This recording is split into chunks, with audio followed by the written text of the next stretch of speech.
It's always interesting to hear the American officials when they finish their job, you know, when they no longer are dogs on chains, or they become dogs on a slightly looser chain when they leave their job from the White House. Listen to Matthew Miller. Matthew Miller, pathological liar. We used to see his ugly face every single day, spewing venom and lies and supporting Israel 24/7. We know this man, an abhorrent, despicable liar, pathological war criminal. We know who he is.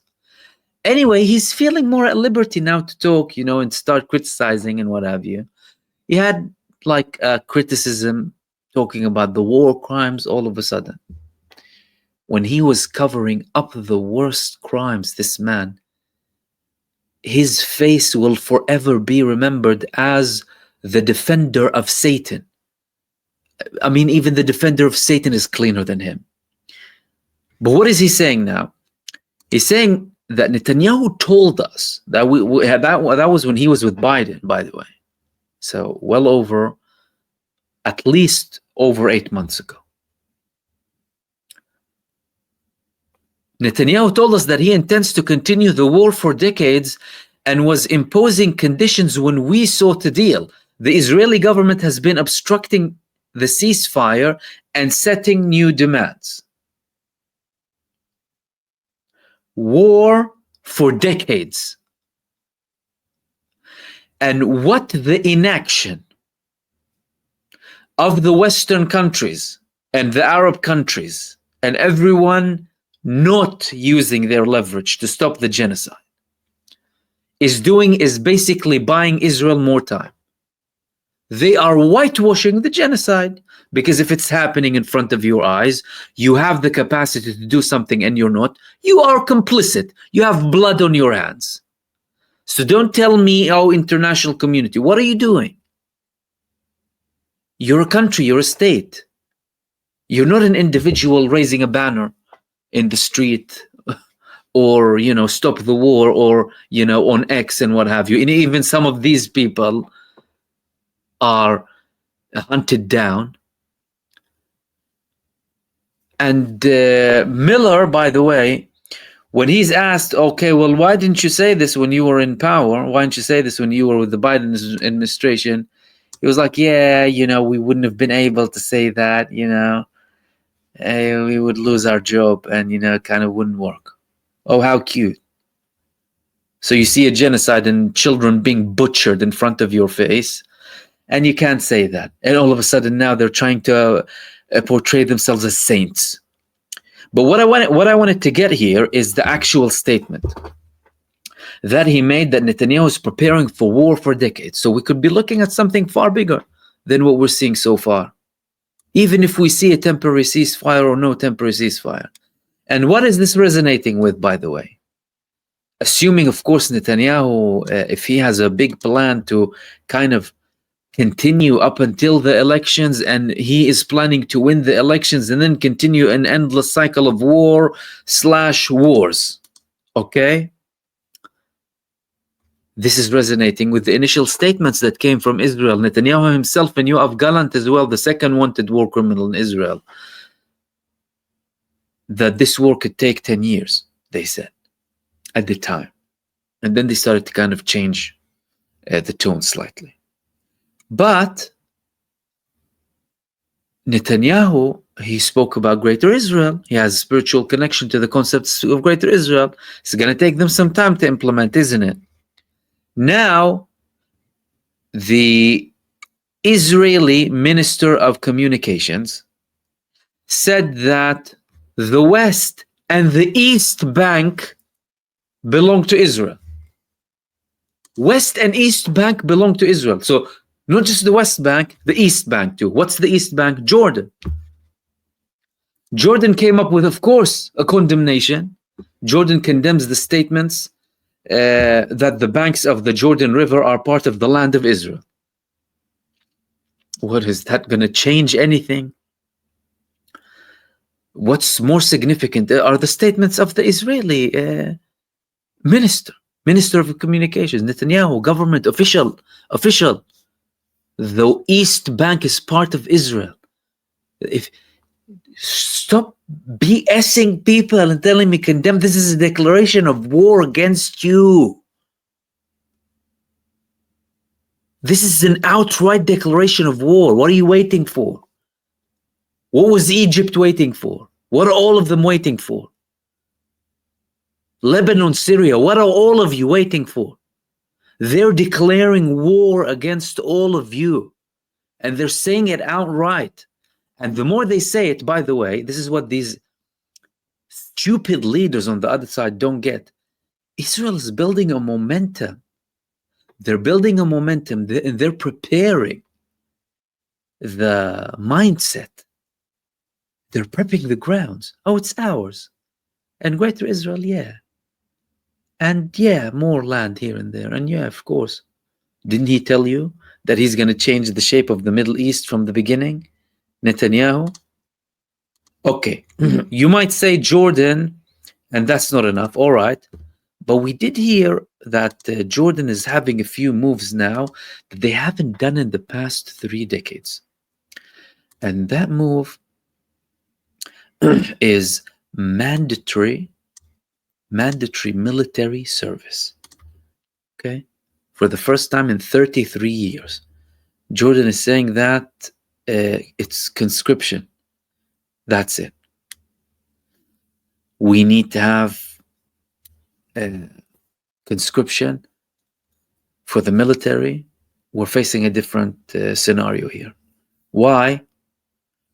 Well, we hope that they understand that this is a declaration of war, so they're making some sort of a move. But haven't you thought this out before you were preventing Iranian missiles from landing against on Israel, on occupied Palestine, the genocide entity? Were you not thinking? You were helping Israel take down Iranian missiles and putting Jordanians' lives at risk. So even this talk about conscription isn't enough. None of what they're doing is enough. Everything is a reaction. Plus, probably the majority of your military will be deactivated by the same powers who support Israel. Where'd you buy your fighter jets from? As if the Arab states manufacture anything to do with the military. Hardly anything. They buy most of it as protection from the United States or other countries that are totally aligned with Israel. But isn't that a wake-up call? I mean, even puppet regimes are in danger now.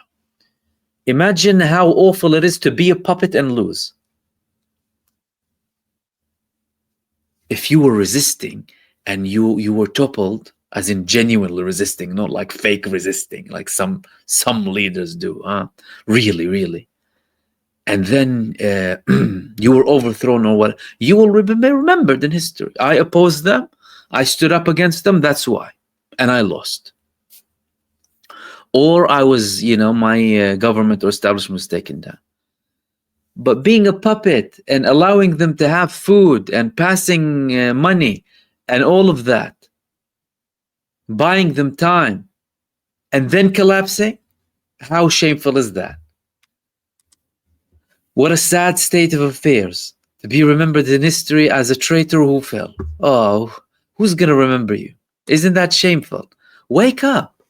Wake up. They're coming for you. He's coming for you. Netanyahu is coming for you. His minister is now telling you the east of the West Bank, basically West Bank and East Bank, both sides of the Jordan River, they belong to us. Wake up. Didn't they say similar things about Sinai? Another minister over a year ago in Israel, there was a campaign, just take back Sinai. Ministers in the government. And condemnations, again, coming from Egypt. Okay, there are military preparations, higher intensity from Egypt, but again, just condemnations. What are these condemnations going to do? These condemnations are not going to do jack. What you need is action. That is it. There is no way out.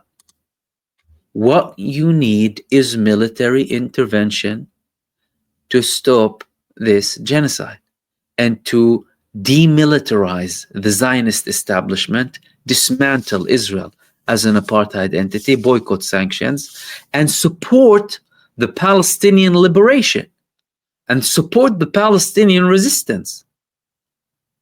Stop this undeclared embargo. From the beginning, by the way, this whole labeling of the Palestinian resistance a deliberate campaign. And they've been telling you that Israel had a right to defend itself. Remember in the early days? Israel has a right to exist. Israel has a right to defend itself. Israel has. Why do they reiterate this garbage in your mind? To control you, to manipulate you. We're 2 years into a genocide, and we have a report now confirming that people are about to die. People will be dying in larger numbers if this humanitarian catastrophe is going to be allowed to continue. What are you waiting for? What are you waiting for? But I mean, again, on the other side, I guess the people and the leaders who weren't moved by the scenes in 2023, when 1,000 were being killed a day, when babies were being butchered, what is going to change now with them? That's another argument here. So that shows you that there's a prospect that this might continue, and we'll see the numbers in broad daylight in front of our eyes, unless significant action is going to be taken immediately. And no talk is enough, by the way. This talk, we're tired of talking. We're tired of talking. The fact that the United Nations and its organizations are taking these steps, good. But these proposals, like the proposal that came from the Irish president to bypass the Security Council, revoke certain clauses and resolutions in the UN, to take action because there are war crimes happening. All of that, what are we waiting for? What are you waiting for?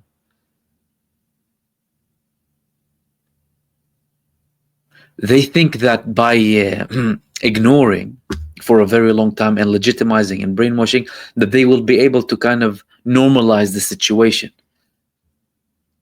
No, it's never going to be normalized. One drop of blood from an innocent civilian will never be something normal, let alone tens of thousands. And now a recent report came that the IDF knew and they verified that 83% of the victims in Gaza during the Gaza genocide are from the civilians.